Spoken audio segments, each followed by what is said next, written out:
Hi there, is Dr. Nadia, founder of the Doyenne Agency and host of Straight Talk About Sales. And today we're going to talk about launches. We're going to continue the conversation that I started around having launches and how to leverage them in your business. Today we're going to talk about how all launches aren't created equal.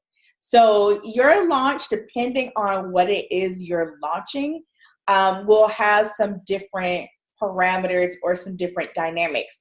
But instead of trying to go into all the granular details around what that would look like in your particular business, because of course that's case by case, here's some things that I think you should consider.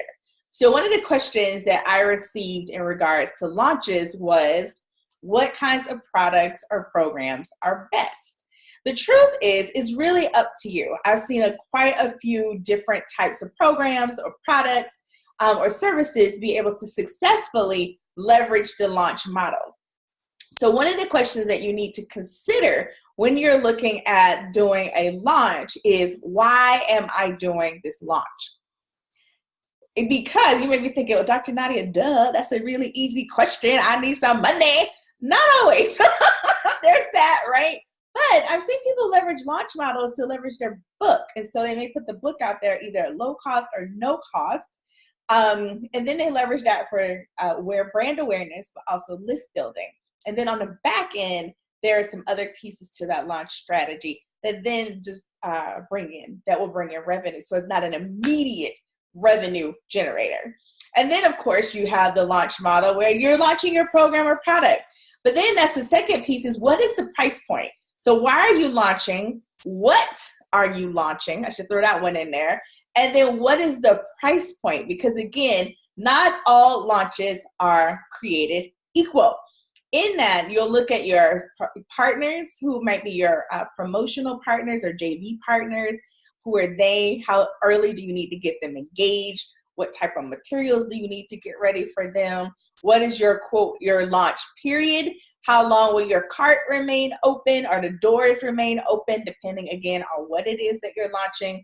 When you get to higher end programs or services, it is better to actually have conversations with people. So do you and your team have time blocked out for the influx that you're preparing for when you're having your launch?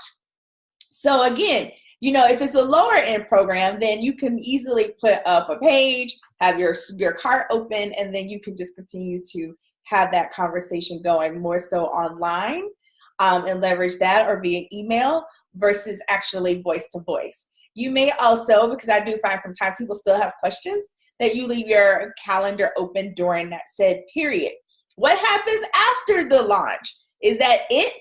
And then the doors don't open again to a certain period of time. So if you're doing, let's just say you're doing quarterly launches for a particular program in your business, and people sign up in the spring, they can't sign up again until summer. What are you going to do with those people in between? So you want to think about all of this ahead of time, because again, there are things that you have to do, you and or your team have to do to get things in place in order to manage and nurture these relationships.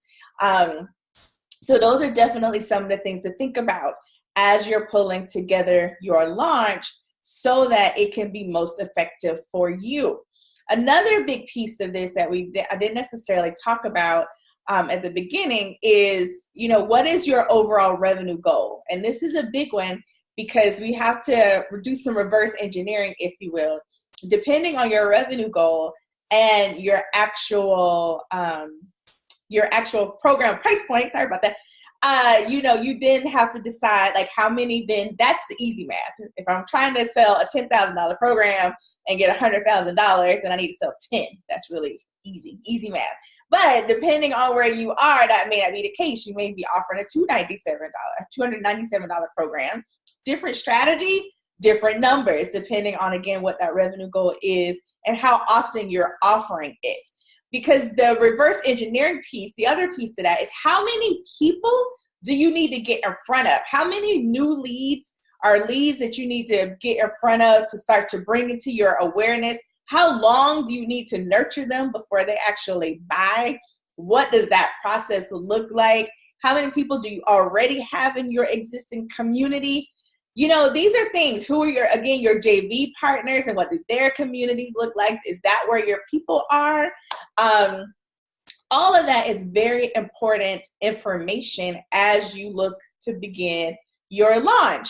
And then, of course, you know, you look at all the different ways that you're going to get the word out, whether it's speaking in webinars or ads on social media, snail mail, TV commercials, I don't know, whatever it is. Those are different things that you'll be doing to get the word out during that whole ramp up period. But it's definitely important to know how many people you need to get in front of once you really start to understand your conversion rates so that you can hit your goals. So like I said, I've seen launches that have exceeded expectations, and I've also seen launches that have fallen flat. So the last thing you want to do is to try to do all the work that it's required to do for a launch and then feel like, crap, but it didn't go well, and now I'm in an even bigger hole because of the failure, or not the failure, because there's always lessons to be learned, but it does feel kind of sucky when it doesn't work. I will admit that. But you know, things didn't go the way I thought. So now what do I need to do to make sure my business stays afloat?